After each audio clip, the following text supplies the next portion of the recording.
Subversion is the term, if you look in a dictionary or criminal code to that matter, usually is explained as a part of activity to destroy things like religion, government, system, political, economical system of a country. And usually it's linked to espionage and such romantic things as blowing up bridges, sidetracking trains, cloak and dagger activity in Hollywood style. What I'm going to talk about now has absolutely nothing to do with the cliché of espionage or KGB activity of collecting information. So the greatest mistake or misconception, I think, is that whenever we are talking about KGB, for some strange reason, starting from Hollywood movie makers to professors of political science and quote-unquote experts on Soviet affairs, or Kremlinologists as they call themselves, they think that the most desirable thing for Andropov and the whole KGB is to steal blueprints of some supersonic jet, bring it back to Soviet Union and sell it to the Soviet military-industrial complex. This is only partly true.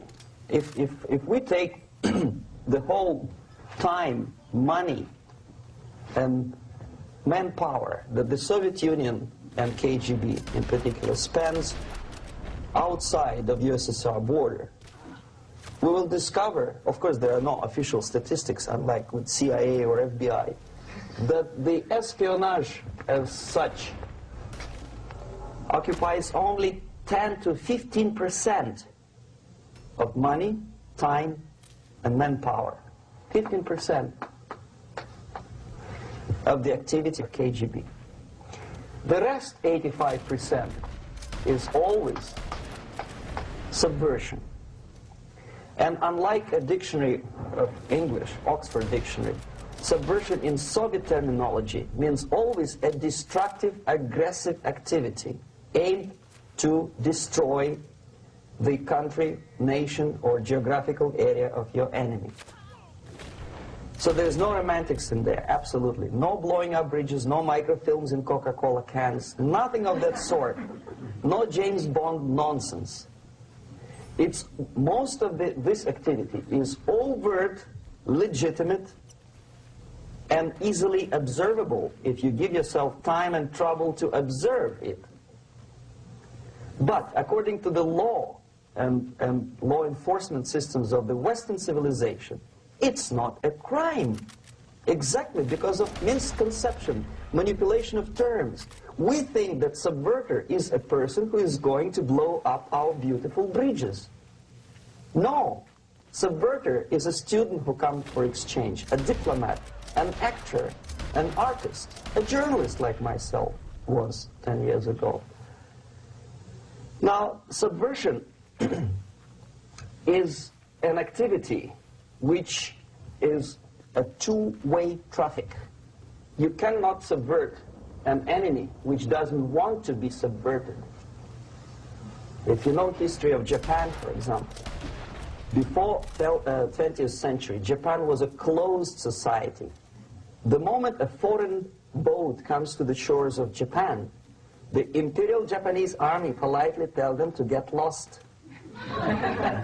And if American salesman comes to the shore of Japan, let's say 60 or 70 years from now back, and says, oh, I have a very beautiful vacuum cleaner for you, with the good financing, he says, please leave us, we don't need your vacuum cleaner. If they don't leave, they shoot them to preserve their culture, ideology, traditions, values intact. You were not able to subvert Japan. You cannot subvert Soviet Union because the borders are closed. The media is censored by the government. The population is controlled by the KGB and internal police. With all the beautiful glossy pictures of Time magazine and Magazine America, which is published by the American embassy in Moscow, you cannot subvert Soviet citizens because the magazine never reaches Soviet citizens. It's collected from the newsstands and thrown to garbage can. Subversion can be only successful when the initiator, the actor, the agent of subversion has a responsive target. It's a two-way traffic. The United States is a receptive target of subversion. There is no response similar to that one from United States to the Soviet Union. It stops halfway somewhere. It never reaches here. The theory of subversion goes all the way back 2,500 years ago.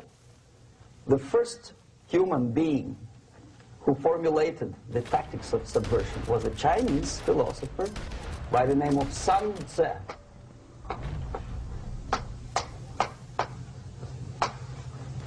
3,500 years BC. He was an advisor for several imperial courts in ancient China. And he said, after long meditation, that to implement state policy in a warlike manner, it's the most counterproductive, barbaric, and inefficient to fight on a battlefield. You know that war is continuation of state policy, right? So if you want successfully to implement your state policy, and you start fighting, this is the most idiotic way to do it. The highest art of warfare is not to fight at all, but to subvert anything of value in the country of your enemy, until such time that the perception of reality of your enemy is screwed up to such an extent that he does not perceive you as an enemy, and that your system, your civilization, and your ambitions look to your enemy as an alternative, if not desirable, then at least feasible. Better red than dead. That's the ultimate purpose, the final stage of subversion, after which you can simply take your enemy without a single shot being fired, if the subversion is successful. This is basically what subversion is. As you see, not a single mentioning of blowing up bridges. Of course, Sun Tzu didn't know about blowing up bridges. Maybe there were not that many bridges at that time. But the basics of subversion is being taught to every student of KGB school in USSR and to officers of military academies. I'm not sure if the same author is included in the list of reading for American officers, to say nothing about ordinary students of political science. I had difficulty to find the translation of Sun Tzu in the library of a university in Toronto and later on here in Los Angeles. But it's a book which is not available. It is forced to every student in USSR. Every student who is taught to be dealing further in his future career with foreigners. What subversion is? Basically, it consists of 4 periods, time-wise. If we start from here and go this way, time, right? This is the beginning point. The first stage of subversion is the process which is called, basically, demoralization. It says for itself what it is.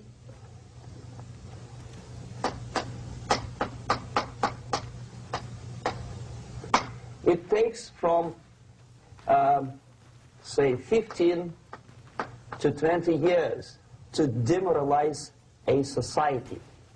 Why 15 or 20 years? This is the time sufficient to educate one generation of students or children. One generation, one lifetime span of a person, a human being, which is dedicated to study, to shaping up the outlook, ideology, personality. No more, no less. Usually it takes from 15 to 20 years. What it includes? It includes influencing, or by various methods, infiltration, propaganda methods, direct contacts, doesn't really matter. I will describe them later. Of various areas where public opinion is formulated or shaped: religion, educational system, social life, administration, law enforcement system, military, of course, and labor and employer relations, economy. Okay? 5 areas. I will not write them down because we will not have enough space. Sometimes when I describe all the methods, students ask me question, are you sure this is the result of the Soviet influence? Not necessarily. You see, the tactic of subversion, about which I'm talking, is similar to the martial art, the Japanese martial art. If some of you are familiar with that tactic, probably you will remember that if an enemy is bigger